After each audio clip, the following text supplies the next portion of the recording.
presidente Andrés Manuel López Obrador celebra que haya tomado posesión del cargo su amigo Luis Ignacio Lula da Silva, quien manda decir que quiere visitar pronto nuestro país, nuestro México lindo y querido. Dice el presidente que Lula soportó la embestida porque tuvo el respaldo del pueblo. La embestida encabezada por Jair Bolsonaro, pregunto yo, de los ultraconservadores, que tuvo que salir con la cola entre las patas 2 días antes de la toma de posesión de Lula da Silva rumbo a Estados Unidos. Todo parece indicar que será arropado por Donald Trump. Jair Bolsonaro, dame tus opiniones acerca de esto que ocurre en nuestra América Latina, mi querido José Alfredo. Bien, pues bueno, evidentemente hay una polarización muy marcada en Brasil, porque hay que recordar que incluso cuando nuestro presidente Andrés Manuel López Obrador da a conocer la encuesta de Morning Consult, Bolsonaro tiene un buen lugar en esta encuesta, y pues bueno, después de la elección y después de haber pasado su gobierno, estaba en un lugar, no recuerdo cuál, pero sí andaba como por el 6º o el 5º más o menos. Entonces esto nos da una idea de que sí hay una polarización muy fuerte en Brasil, y de que Lula da Silva no la va a tener fácil con la oposición. Sin embargo, creo que el hecho de que Lula da Silva se vaya a apoyar en Andrés Manuel López Obrador, Alberto Fernández de Argentina, con Boric en Chile, es decir, con Petro acá en Colombia, yo creo que se va a hacer un equipo muy interesante, en donde todo va a empujar hacia la unión de América, como lo ha planteado Andrés Manuel López Obrador desde el inicio, siempre recuerdo esta fecha porque es importantísima, cuando se celebra el natalicio del libertador Simón Bolívar en el Castillo de Chapultepec. Ahí es donde da por primera vez esta idea de la unión de toda América, y entonces yo siento que a Lula le va a ayudar todo este empuje de izquierda que va pues podemos decir que en toda América, porque pues, por ejemplo, Biden del otro lado, pues tiene a un ultraconservador, y pues Justin Trudeau también ha mostrado posturas pues bastante liberales, por llamado progresistas, por llamarlo de alguna manera. Entonces, pues hay un caldo de cultivo interesante para que esto se dé, y creo que esto va a arropar a Lula da Silva, porque ese manto no lo tuvo cuando lo metieron a la cárcel, porque estaba la izquierda iba cayendo en desgracia poco a poco, ¿no?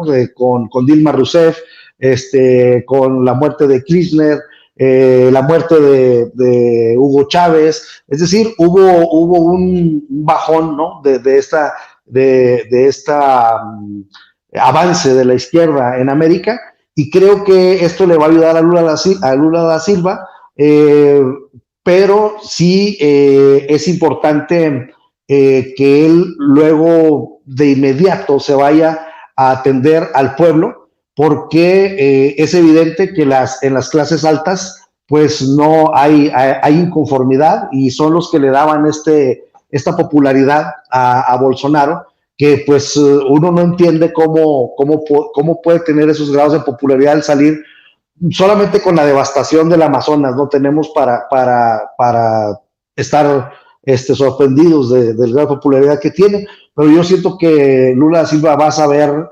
volver al pueblo. Y un elemento interesante que hace a Lula da Silva entrar en un segmento, en una sección, en un grupo de personas que han sido pues héroes, es el haber pisado la cárcel. Eso creo que es algo muy importante. La cárcel legitima mucho. Cuando caes en la cárcel y sigues teniendo el apoyo del pueblo, eres invencible. Entonces fue lo que pasó con Lula da Silva, y aunque ganó con un margen bastante apretado, creo que esta legitimidad que va a tener ahora con el gobierno, haciendo acciones de bienestar para su pueblo, y con ese voto durísimo que no lo dejó ni cuando estuvo en la cárcel, pues bueno, creo que va a ser una gran labor y va a ser una gran labor continental. Ya que lo mencionas, te lo pregunto a ti, Kurt, ¿qué tan cerca o qué tan lejos se está de la visión del presidente Andrés Manuel López Obrador de una unión latinoamericana? Y si acaso el presidente Andrés Manuel López Obrador, con la victoria de Lula, con la victoria de Petro, con la América Latina ladeándose un poquito a la izquierda o un mucho a la izquierda, el papel del presidente Andrés Manuel López Obrador va a ser tan relevante hacia el norte, con los dos que se va a reunir a partir de la próxima semana, Joe Biden y Justin Trudeau, Kurt. Sí, Vicente, yo creo que AMLO va a encontrar un aliado muy fuerte ahí en cuanto a sus tentativas de unir a América Latina y el Caribe. Recordemos que Lula en sus primeros 2 periodos presidenciales era un proponente muy fuerte de la Unión de América Latina a través de Mercosur, que mencionó otra vez en su toma de posesión, y otros proyectos, ¿no? Como UNASUR, ¿no? Y más. Justamente, pues, una de las primeras citas que vamos a ver con Lula es la cita ahí del CELAC en Argentina dentro de poco, ¿no? Y pues ahora que estamos en lo que han llamado la segunda ola de la marea rosa en América Latina, hay que aprovechar esta ventana. Hay que aprovechar esta ventana ya para avanzar en la unificación verdadera de América Latina y el Caribe, ¿no? Y realmente, pues, dar por terminado esta larga y triste historia de esta Organización de Estados Americanos, la OEA, ¿no? La OEA, que fue una creación efectivamente de Estados Unidos después de la Segunda Guerra Mundial, anticomunista ahí. Esta organización ya, ¿no? Es decir, sería maravilloso cerrar el libro sobre esta nefasta organización y realmente inaugurar una nueva fase de unificación en el continente, ¿no? Es interesante que, por ejemplo, Lula está muy de acuerdo en AMLO, por ejemplo, en el asunto de Ucrania, ¿no? Que obviamente Rusia tiene su culpa en invadir, pero también OTAN y Estados Unidos y los contratistas de armamentos tienen su enorme culpa también, no solamente para ir empujando a la OTAN hacia el sino también de estar prolongando la guerra hasta ahora. Básicamente Lula y AMLO están en la misma página en esto, y eso es un fuerte desafío al gobierno de Biden. En este caso y en varias otras cosas. Es importante remarcar que ahora los 5 más grandes economías, esto no ha pasado, no, eso ni siquiera pasó en la primera ola de la Marea Rosa, ya están en control de gobiernos de la izquierda. Brasil, México, Argentina, Chile, bueno, esa es una izquierda buena ondita, pero es una izquierda de todos modos, y Colombia, ¿no? Esto ni siquiera pasó hace 20 años. ¿no? De tener las 5 mayores economías de América Latina en manos de la izquierda. Entonces, repito, hay que agarrar este momento porque no va a regresar tan fácilmente, ¿no? Y nada más quiero, pues, hacer una reflexión sobre otro aspecto de todo eso, ¿no? Cuando Sergio Moro, ahí en Brasil, ¿no? Este fiscal que estaba obsesionado con Lula, cuando lograron encarcelar a Lula, ellos pensaban game over, ¿no? Ellos pensaban que habían ganado en eso. Ya habían vinculado a Lula con este departamento que supuestamente había recibido como pago, como soborno. Ya lo habían vinculado supuestamente con Odebrecht, ¿no? Odebrecht de aquí que donó millones a la campaña de Peña Nieto, ¿no? Ya pensaban que habían ganado. Pero vaya, un año después sale Lula y un año después de eso gana la presidencia. Es extraordinario esa historia. Es extraordinario, ¿no? Eso, ¿no? ¿Cómo revertir un golpe blando, o un golpe suave, ¿no? Porque esto se ha vuelto la tendencia en América Latina en la última década, ¿no? Esos golpes constitucionales, el llamado golpe blando, ¿no? Contra Lula, contra Dilma, contra Evo Morales, ¿no? Y demás. Pero es muy alentador ver que estos golpes pueden ser revertidos, ¿no? El golpe en Bolivia fue revertido. Luis Arce ganó con el MAS y está siguiendo ahí la tendencia de gobiernos de izquierda tan productivos en Bolivia. En Honduras, cuando sacaron a Manuel Zelaya en su pijama hace más de una década, pues tardaron una década porque es una situación muy difícil, pero ganó su esposa, ¿no? Jimena de Castro, y revertieron, incluso en Honduras, ¿no? El capital mundial de asesinatos, lograron revertir el golpe ahí, ¿no? Esto no pasó en las generaciones anteriores, ¿no? En Chile, cuando, pues, lo de Allende, esto inauguró, pues, una dictadura de 15 años, 17 años, ¿no? En Brasil, igual, una dictadura de ahí, ni hablar de las dictaduras en el resto del cono sur, Arbenz en Guatemala en 54, esto inauguró una década de guerra civil. Pero lo que estamos viendo en esta generación de América Latina no es que no hayan golpes, sigue habiendo, lamentablemente. Pues la injerencia de Estados Unidos en los poderes mundiales sigue. Pero lo que estamos viendo es que esos golpes, los pueblos están logrando revertir esos golpes, de manera que no se había visto en generaciones anteriores, en absoluto. No se había visto eso. No se había visto lo que pasó en Bolivia, no se había visto lo que pasó en Brasil, en Honduras, lo que esperemos pase también en Perú, ¿no? Ahora con las protestas contra el golpe blando de ahí, ¿no? Y eso es muy, muy alentador. Eso es muy alentador. No es un mundo perfecto y las situaciones no están más perfectas, pero como decía Martin Luther King en su momento, el arco de la historia es lenta, pero tiende hacia la justicia, ¿no? Es lento el proceso, ¿no? Entonces me alenta ver que estos golpes que pensaban que ya habían finiquitado a Lula, ¿no? Y sus colegas ahí en otros países, las manifestaciones populares están logrando hacer lo que las otras generaciones de luchadores, pues esa otra generación creó las condiciones para la generación de ahora, están logrando hacer en varios países de ahí. Entonces hay que saludar a esto y a esta lucha y agarrar este momento histórico en América Latina, Vicente. ¿Cómo ves, mi querido Miguel Martín Felipe Valencia, lo que exponen José Alfredo y Kurt Harvard?